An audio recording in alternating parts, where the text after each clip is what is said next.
Alors hier soir, il s'agissait de faire un accord en 3 temps.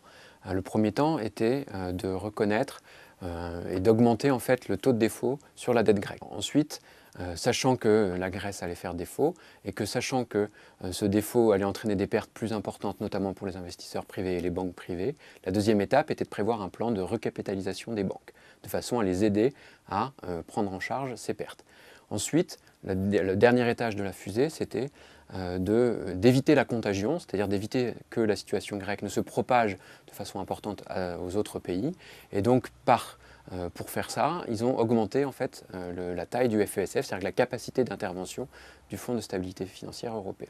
Parmi les pays qui sont amenés à collaborer, il y a notamment la Chine, il y a également la Russie. Donc, le Japon aussi a déclaré qu'il serait prêt à intervenir en temps nécessaire et à apporter également des fonds via le FESF. Et donc, pour ces pays-là, c'est un investissement en fait, sur un véhicule commun, un véhicule financier commun à l'ensemble des pays de la zone euro, et ça leur permet d'investir directement sur cet élément commun plutôt que d'acheter différents titres de dette des pays de la zone euro. La réussite du plan dépendra de la réaction notamment des marchés. Et cette réaction, elle n'est pas simplement aujourd'hui, c'est la réaction à court terme et à moyen terme suite au plan.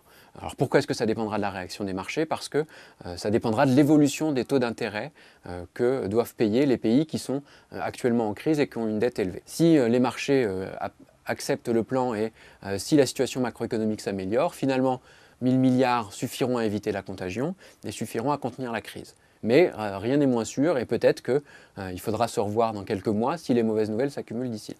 Capitalisation nécessaire pour atteindre ce ratio. Et donc effectivement,